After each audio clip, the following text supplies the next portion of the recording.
भाई फाइनली मैं कंचनपुर गांव पहुंच ही गया। बहुत सुना था इसके बारे में। क्या कहा तूने? वो मानुस गांव कंचनपुर, तुम्हें पता भी है उस गांव के बारे में? क्या यार तू फिर शुरू हो गया। मैं नहीं मानता इन भूत पिशाच को। चिल यार, ये 2023 है और तू भी अभी सदियों पहले की जिंदगी जी रहा है। हाँ, मुझे पता है कि ये 2023 चल रहा है, लेकिन मैंने तुझे पहले ही बोला था कि वो गांव कुछ ठीक नहीं है। आए दिन उस गांव में लोगों के मरने की खबरें आती रहती हैं और तू है कि उसी गांव में पहुंच गया। यार एक बात मुझे समझ नहीं आ रही, यहाँ के लोग इसके नाम से इतना डरते ही क्यों हैं? ऑटो रिक्शे वाला भी इस गांव में आने के लिए तैयार ही नहीं था। मुश्किल से एक ऑटो रिक्शा मिला था, वो भी मुझे आधे रास्ते पे छोड़ के चला गया।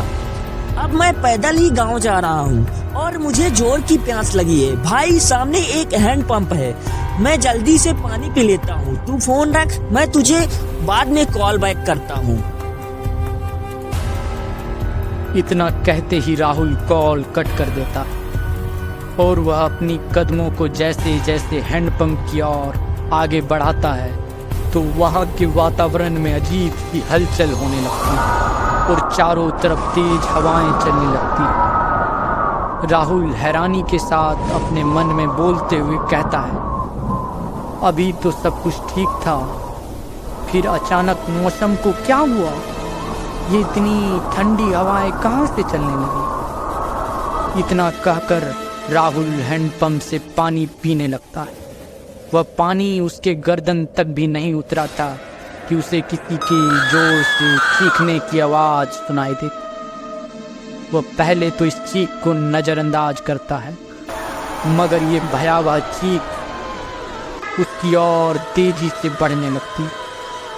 अब वह पानी पीना बंद कर देता है। ये मंजर देख अब राहुल की जान हलक में आ चुकी थी। तभी उसके सामने कोई शख्स आता हुआ दिखाई देता है, जिसके चेहरे पर बड़े बड़े छोटे जैसे बाल थे। उसका चेहरा पूरा काले बालों से ढका हुआ था। हाथों पे बड़े बड़े नाखून दिखाई दे रहे थे। दूर से देखने पर उसका कद करीबन 5 फीट 4 इंच का दिखाई दे रहा था। उसका पूरा शरीर अजीब व डरावना सा दिख रहा था। ऐसे लग रहा था कि कोई अघोरी, कोई आत्मा उसकी ओर आ रही, जिसे देखते ही राहुल के पैर कांपने लगते हैं। उसके पूरे शरीर से पसीना निकलने लगता है, उसका पूरा बदन भीग जाता है। यह देख राहुल के रोंगटे खड़े हो जाते हैं। अघोरी गुस्से से घूरते हुए, तुमने मुझे बुलाकर अपनी मौत को आमंत्रण दिया है बालक, अब मरने के लिए तैयार हो जाओ। अब तुम्हें कोई नहीं बचा सकता। इतना कहते ही अघोरी उसके करीब आ जाता है। तांत्रिक के बात सुनते ही राहुल के आंखों से आंसू टपकने लगता है और उसके पैरों में गिर जाता है और अपनी जान की भीख मांगने लगता है।